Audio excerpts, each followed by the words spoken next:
Assalamualaikum warahmatullahi ta'ala wabarakatuh. Kembali lagi dengan channel Hubunnet. Semoga kita semua ada dalam lindungan dan bimbingan Allah Subhanahu wa ta'ala.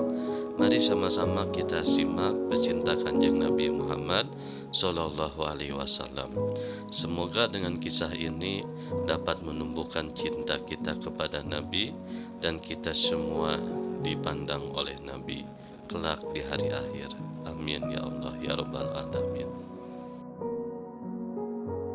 Di sebuah desa terpencil daerah Embrani, Kraksan, Probolinggo, Jawa Timur, pernah hidup salah seorang waliullah saleh yang berumur panjang.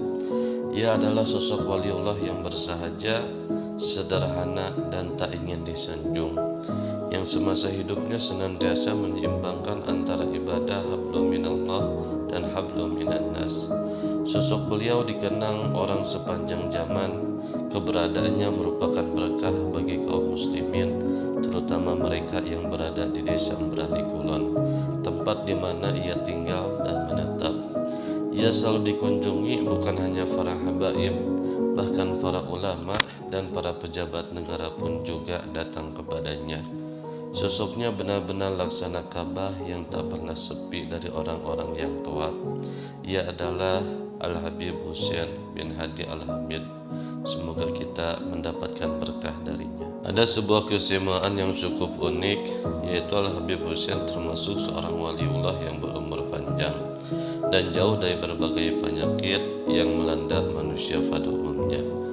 Ketika ditanya kenapa beliau selalu sehat, dengan senyum Al-Habib Husain menjawab, "Di hati saya tidak ada sedikit pun rasa iri dan dengki terhadap orang lain. Saya selalu berhusnudzon kepada Allah serta terhadap sesama manusia."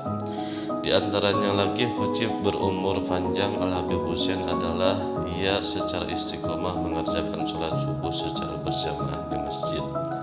Setelah itu ia selalu berjalan kaki sekitar 1 jam. Hal tersebut juga dipergunakan untuk bersilaturahmi kepada warga sekitar dan digunakan untuk berdakwah person to person. Selain mendapatkan pahala silaturahmi, menurutnya dengan berjalan kaki setiap seusai sholat subuh, seluruh peredaran darah dalam tubuh menjadi lancar dan udara segar serta bersih yang dihirup membuat kesegaran tubuh selalu prima.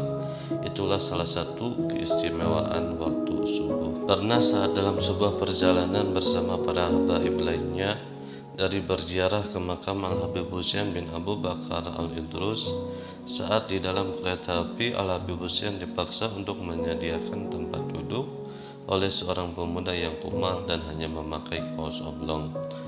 Melihat seorang pemuda yang berdiri di hadapannya, Al-Habib Husain kemudian berdiri sembari menyerahkan tempat duduknya kepada pemuda asing itu. Setelah berdialog beberapa saat, hingga Al-Habib Husain pun memberi bekal uang yang tersisa kepada pemuda tersebut. Tak seberapa lama kemudian, tiba-tiba pemuda asing itu menghilang begitu saja. Ketika teman-teman Al-Habib Husain mendapatinya lagi sendirian dan menanyakan tentang keberadaan pemuda asing tadi, maka Al-Habib Husain berkata, "Ketahuilah bahwa itu sebenarnya adalah Nabiullah Khidir alaihissalam."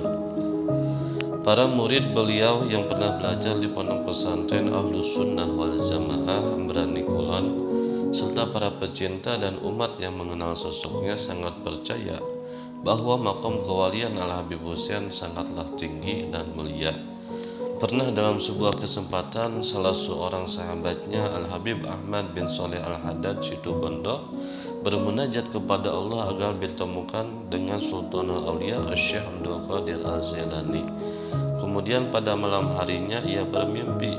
Dalam mimpi itu ia bertemu dengan Syekh Abdul Qadir Al-Jailani yang bersorban putih. Dan ketika didekati ternyata wajah itu adalah wajah Al-Habib Husain bin Hadi Al-Hamid.